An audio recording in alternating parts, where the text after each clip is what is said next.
what is this place you work at? I work at the Go Fish Education Center here in Perry, Georgia. Perry, Georgia. What is this education center about? It's about getting youth and the other population of Georgia back interested in fishing, angling, outdoor activities and such. Okay, so I guess that's all the trend of the outdoor activity. Correct. Okay, and so to counteract that, y'all built this place to show them what it's all about, get their feet wet in it, and expose them to it. Right. Have a central location where people can come from information. They can see new things. Ask questions, get an experience fishing, try fishing actually live, and also Baxter. Try it live and actually on our simulators as well. Mm-hmm.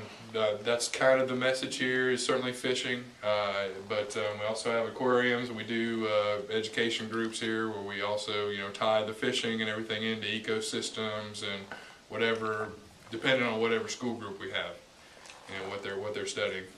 Okay, so your main mission is to reach the kids, I guess. Right. Okay. It is an education center, and I think that's our central focus. Okay, so y'all have schools come in, that's whole school trips? Correct. We during the week we're open on the weekends, Friday, Saturday, Sunday. During the week we have school groups come through, and we usually have them here 4 or 5 hours. The place is closed off, so they have the entire facility to themselves. It's been very, very positive up to this point. Okay, and have y'all had a good start off? Has it been mediocre? It was a little slow. It's been a little slow with visitation, but as far as schools go, we are pretty much we're fully booked throughout the rest of the year for the most part. I mean, every week we have at least 3 to 4, and that's basically about how many we can do with our very limited staff here. Okay, so walk me through, like, when the kids come in, what do they do? What do they start to do? Usually when the children come in here, what we'll do is have an introduction inside of the theater. We have a theater here. We'll either play them something educational, or we'll play them the movie from the Go Fish Center, kind of introduce them, give them an idea what they'll be seeing, what they'll be doing, what they'll be studying for the day, and then we usually break them up into groups. One group will go into the classroom with Michael Fulgham, our interpretive specialist, or basically educator. They'll go in there with them. So usually there's a tour going on with the aquariums outside, and an activity going on inside with the interactive games or the interactive spots. Okay, so switching gears a little bit, what do you do here? My main function here is to take care of the animals in the water, essentially. I came from the Georgia Aquarium, where I worked in life support there, so essentially I do all the life support and husbandry functions here. Life support being everything that has to do with cleaning, disinfecting, and filtering the water. Husbandry, funny name, but funny way to put it, but it's essentially taking care of all the animals. It's making sure diets are prepared right, and you're looking out for their health and trying to catch disease and stuff like that before it occurs. So essentially, the animals in the water is my main responsibility. But here, with being so short-staffed, we do a lot of other things. I often help in different areas in the buildings, with maintenance and with other things. It's just as needed. Okay. And so you'll go in and you actually make sure the fish are fed. Right. Make sure the fish are fed. Make sure the water quality is where it should be. Also work with water clarity, which is in an aquarium setting there's a little bit of a difference. Water can be very good quality, fish can be very happy in it, but the clarity might not be so good. So you're trying to find a balance with that always with a public facility such as this. Okay. So you're worried about the fish and the people viewing the fish. Right. Okay. Trying to get a very good balance between fish health and making it aesthetically pleasing for our guests. Okay, cool. So why did you come here? Well, before I worked at the Georgia Aquarium in Atlanta. I started there in 1995 when they opened, and worked there till 2000. No, I'm sorry, 2000 when they opened. Okay, I'm a little behind here. I'm not sure when they opened. It's 2005, I believe, is when they opened. So I started there in 2005, and then worked 2010 there. I was a senior biologist and life support there. I did mostly water filtration and different water testing, but also there we did a lot of animal handling, and I'd have to help out with vet functions and with other maintenance functions and with husbandry functions, so a lot of different things there. I was part of the dive team there. Also went and procured animals for the facility, would go off and travel and do that, set up I was also in charge of the warehouse there where we kept animals for quarantine before they came to the main facility.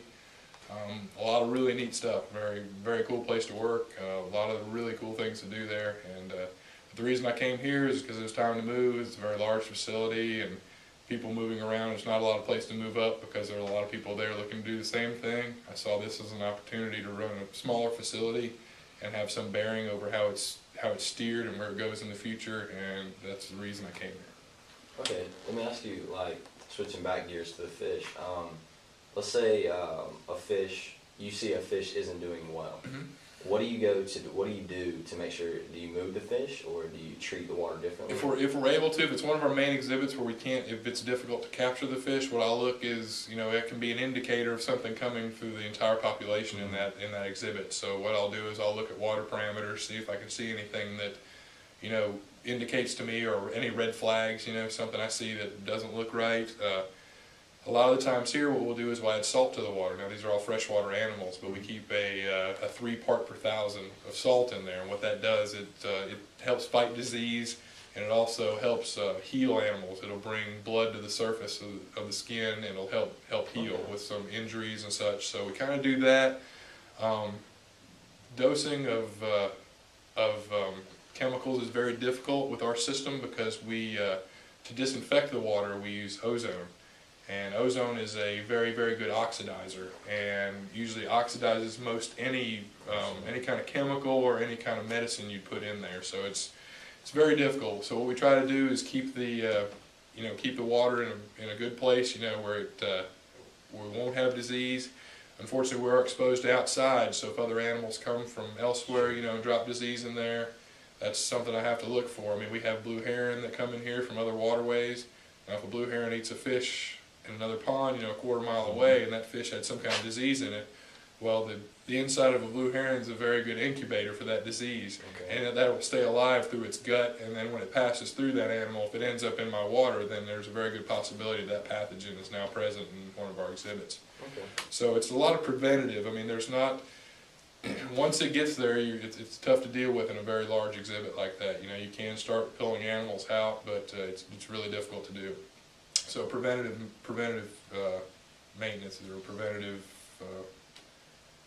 action is basically how I try to thwart any kind of disease or anything like that. Yeah, because if it gets in, it's too late.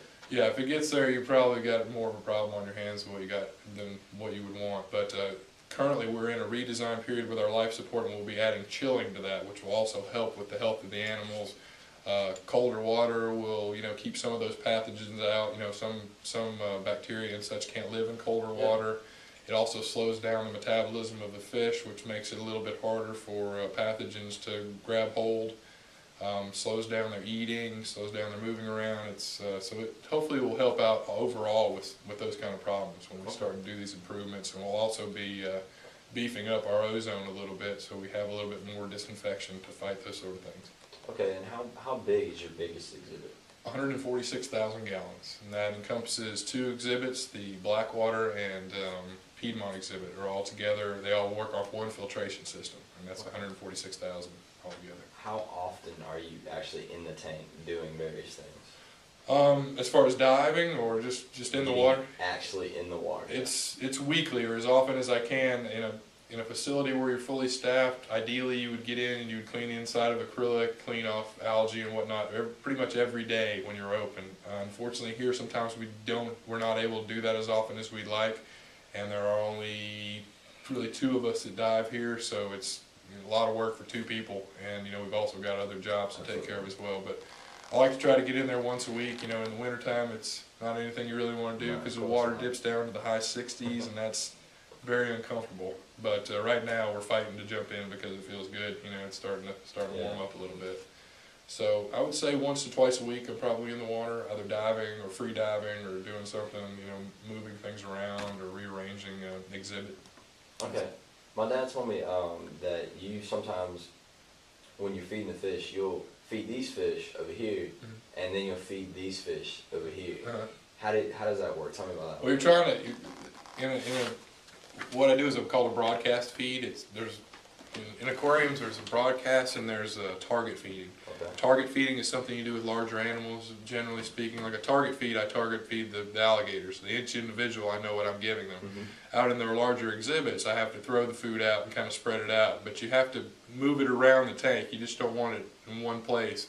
You're trying to make sure every animal eats. The less aggressive ones, the ones that are less assertive when it comes to eating, will actually get a chance to eat too. So I'm trying to spread it around and making sure everybody gets a chance for the nutrients that's going in the tank.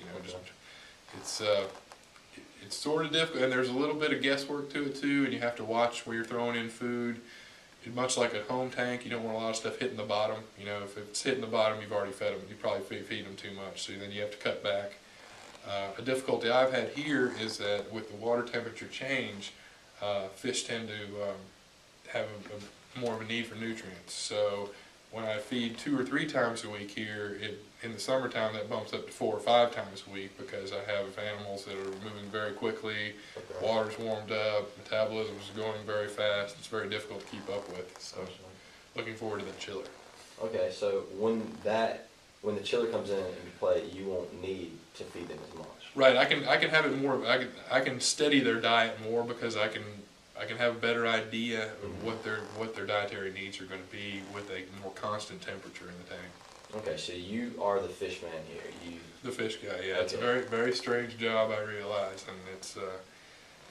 I always find it funny when I introduce myself to a school group or whatever. I take care of the fish in the water. I know that's a funny job, but it's what I do, and really it's what I wanted to do since I was a little kid. Yeah. I always liked zoos and aquariums, and that was always super cool.